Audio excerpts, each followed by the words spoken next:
All right, so today I am joined by Ryan Ali, who is the leading star in the new film Queen Tut. How are you doing today, Ryan? Great, Denny. Thank you. I'm doing fantastic. We actually had our LA premiere last night, so I feel Nice. How'd that go? it went so well. It went Good. so well. It's always nice to see, something we've done out and about with people. For sure. And now the North American release is on June 11th. Is that correct? That is right. Yes.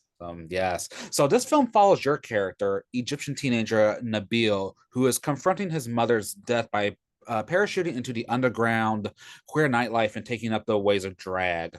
What That's was right. it about this script that resonated with you? Honestly, most everything about the script resonated with me. I'm an immigrant myself. I grew up, my parents immigrated when I was like 3 years old. And then you add the queer element to it as well. I moved to Toronto at a time when I needed to figure out things in my life as well. And that's exactly what's happening with this character, Nabil. And it happens at a time when he's, trying to really find some healing unintentionally, and then finds this very nurturing queer community of people, and Malibu, who's played by Alexandra Billings, incredibly in this film. Mhm. And so I feel like everything about it felt like, there was so many elements to it that I was excited about. And I was like, oh my God, like choreography and drag and, like all just so many things were so exciting about it. Awesome. And yeah, I absolutely love that Alexandra Billings is a part of this film as well. What was it like working with her?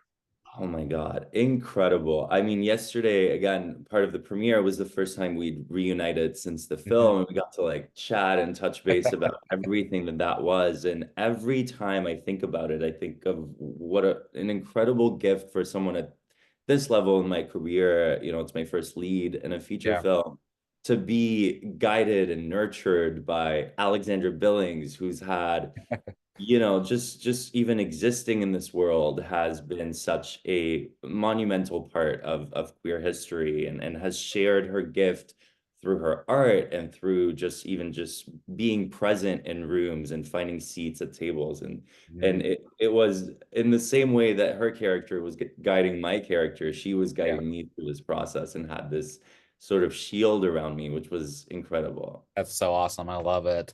And yeah, like you said, this is your debut lead role in a feature film. What was that experience like for you? And how would you say Queen Tut has made you a better actor? Oh my God. It was, there's something that happens as an actor when you go from like, you're needed in one or Mhm. two scenes on Thursday, and then maybe we'll see you in a couple of weeks. We might need you for all the scene. And then I almost got like a panic attack when I saw like the schedule for this. Like you're Because it was needed every day. oh my God, every day. And it's an indie film, so we're shooting, and it was quite ambitious as well. It wasn't just contained in like one or two locations. It was all over Toronto, which was really exciting. I mean, like as an actor who's lived so many experiences in Toronto, to finally get to film in that capacity in a city I love so much. But yeah, no, it was like 12 scenes a day. We're going from beginning of the script to the end, to the Yeah. middle, to, like all of that in drag, out of drag, you're dancing, in makeup. It really was such a team effort from everybody. Everyone had to give their A game for this. And I do think it's made me like for me in my career, I feel like there's a before Queen Tut and after Queen Tut. I feel like I've carried so much confidence in what I do. And it was the first time I really got to sink my teeth into a character, and Mhm. really, as an actor, you want to believe that you can do it, and then you're handed something like this, and Yeah. now I'm like, oh, like people are understanding my performance. People understood where I was trying to go with this. It resonated. It translated onto the screen, and now, I'm excited to be able to do this again and again and again. Yeah, sure. And you said you currently live in Toronto as well? I moved to LA about a year ago now. Okay, okay. So Yeah. you're so shooting in Toronto, you were already pretty familiar with everything that was around you, surroundings. Absolutely. I had been in Toronto, I think for 6 years at the time that we were filming, and had lived in different parts of the city, had explored the city myself, and now it was my character's turn, Nabil, to sort of like do all of that. And see it through fresh eyes and have his own sort of experience of it. But there's a lot of monumental Toronto scenes in it that people recognize. They're like, oh, this is this park, Mhm. and this Yeah. is, you know, Mhm. this museum, and that's cool to get to have moments like that in movies for sure. For sure, definitely. So, have you ever done drag before, Queen Tut? No, I had always I had always been asked if I would do drag, and I always said yes, but I would need someone to put me in it Hey, from head to toe. I'll put you in it. It is such a skill. It is, you know, and then you add all the makeup to it and all of that, which I don't have painting skills like that at all. But then I booked this movie and I was like, that is the perfect opportunity to do Yeah. that. And you also see the progression of the character. You see him at the very first time in drag, and you know, and then those skills sort of develop throughout the film as Mhm. he gains more and more confidence. I think that's one thing that a lot of people have really enjoyed is that those layers of like as he's getting better, you know, in the art of drag and all of that, he's also just figuring out who to be and who he is and his own identity at the same For time. sure. Definitely. So, do you have any desire to pursue a drag again at some point? If I'm put in it again, yes. Okay. What about on your own volition? I don't think so. I really feel like my passion is acting Okay. 100%. And I think there's so many, like that's what got me into it initially. And I think that's what I appreciate about the art of drag is this character creation and this persona and all of that. The makeup skills and the making clothes and the sewing Yeah. is something I enjoy wearing. But I don't have that passion in that regard. But absolutely, any chance I get, as That's long as I, you know, I keep getting, it's like there has to be progression. There has to be for better sure. and Mhm. For better. sure. For sure. Yeah. And with the ridiculous drag bans that's been going around these last couple of years, Mhm. would you say that Queen Tut is a timely film? Oh, absolutely. 100%. I was saying actually my favorite part in the film, you know, the beauty of the film, I think, is because we're talking about a lot of really heavy topics, Yeah. but it's also you have this very funny like these very funny characters with like these like one-liners, and it's you know there's this levity to it that when it comes down to really processing like the weight of what we're actually talking about, it's more the audience is more open and receptive to it because we're Yeah. not sort of you know shoving it down anyone's throat or trying to do any of that. We're really just introducing a community to people that might not be surrounded by it on a day to day. But Yeah. there's a big element of that. There's a big element of revolution in this, of sort of standing up and trying to preserve the history that we have in the queer community. Alexandra Billings, again, was such a gift to have in this movie because that is just her day to day. That is what she Yeah. talks about all the Really time. is. And Mhm. she takes any opportunity to be able to speak up and you know educate the children, as we might Yes. say. And I think that was the biggest gift that we got from this film is her voice and, you know, all her teachings coming through. Mhm, I agree, definitely. And how was it for you to bring your Middle Eastern culture and influence to the screen as well? I think that is my favorite thing about being able to do what I do is you know being able to just and it seems to have been very organic so far. You know, Yeah. I did another character last year after Queen Tut on a show called SkyMed, which was on Paramount Plus, and the character initially was cast sort of generically, like open ethnicity. We're just looking for a personality, and I happened to get it, but then when the character grew in season 2, they were like, well, you know, Ryan is Syrian. Let's just make the character Syrian. Why would we, Yeah. you know, stop that? And now you have a Syrian character on a Paramount Plus show that's distributed globally, which we wouldn't have had, you know, like, Yeah. so I think that is one of my favorite things. It's just having people that are of the background that I grew up in that was a big thing when I was a kid, not being able to see people Yeah. that are Middle Eastern on screen. I Mhm. also think there's what we do end up seeing on screen from the Middle Eastern community is not the things that I want to see. It's not joy, it's not, you know, Yeah. variety, it's not different personalities. And I think like I was thinking about that last night at the LA premiere. There was at least like seven like really important characters of Middle Eastern background in Queen Tut. Mhm. including the dad, including two of the drag queens, including their friends. Like that is something that I can't remember the last time I saw this many people, and they're all so different.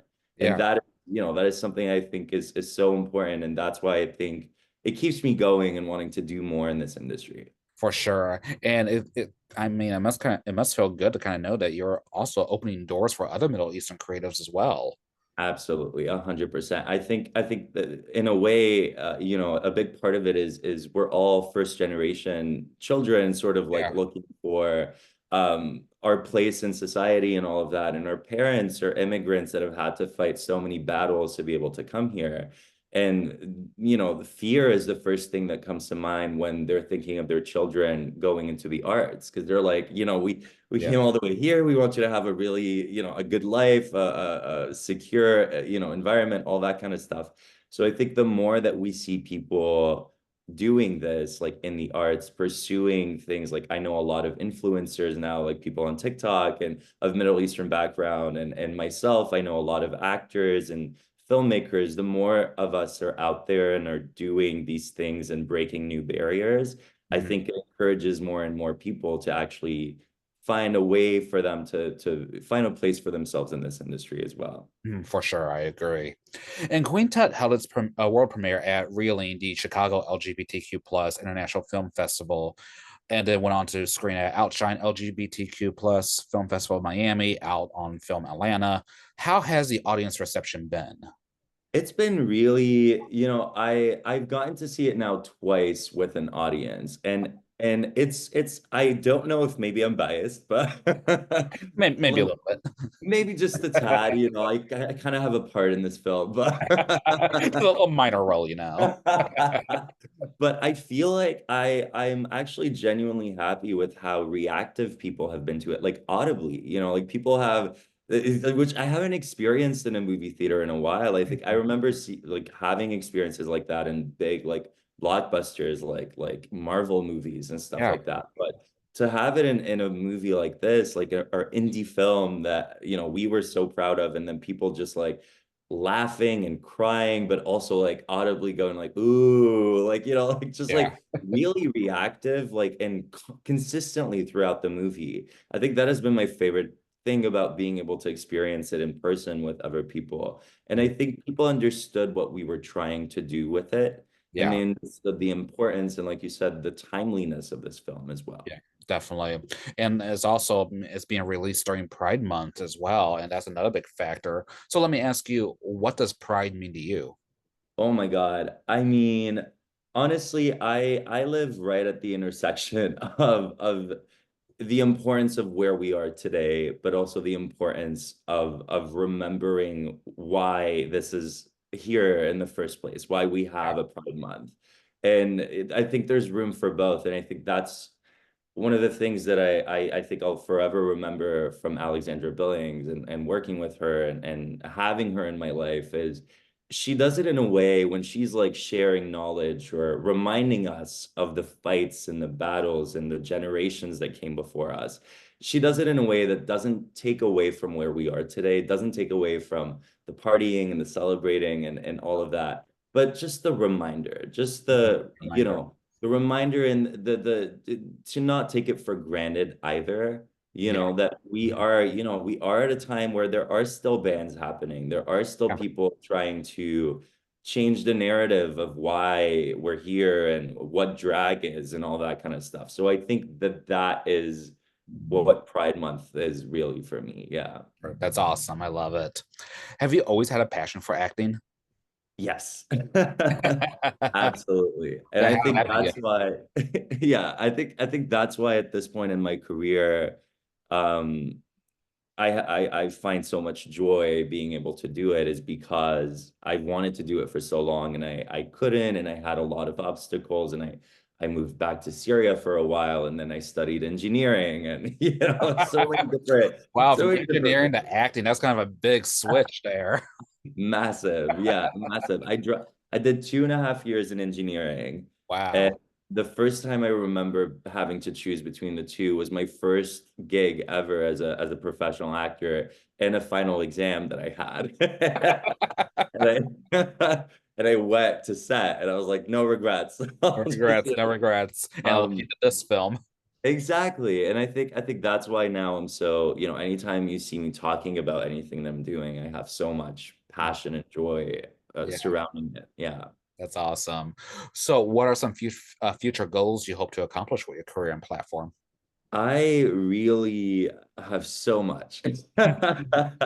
And I'm excited. I'm excited, especially the more that I see people and the reaction to this performance. I think and I think in my position in this industry, like you said, also representing Middle Eastern storylines and all of that, I think we're really at the like front line of like a wave of talent coming from this community Mhm. and from the Middle Eastern, North African community. And I'm just excited that I'm here at this point in time to be able to push those stories forward and hopefully keep building up. There's a lot of filmmakers and creators coming out of the Middle East. I also grew up in Montreal. I grew up in Quebec. So there's a lot of Quebecois filmmakers that I would want to work with and stories that are coming out of there as well. And now, having been in LA for a year, there's also things happening on this side of it. So Yeah. I'm really happy with my body of work so far and trying to be intentional with like what follows. Mhm. But it's exciting. I'm excited. Good. You should be excited, definitely. Thank you. All right, Ryan. Ryan, well, how can one stay up to date with you? I would say Instagram is the best place to find me. I'm at Ryan Ali 23. Yeah, and I'm usually very active there, so Okay. I'm easy to reach out to. Perfect. Yeah. Perfect. Then before we wrap up, are there any other upcoming projects or anything else you would like to mention or plug at this time? At this point in time, not yet, but very, very soon. We have a couple of projects that we're finalizing sort of funding and all that sort of things with that I'll be able to, I'm really excited to talk about, and we'll be able to talk about that soon. So Instagram. Right, skip it. Okay, awesome, fantastic.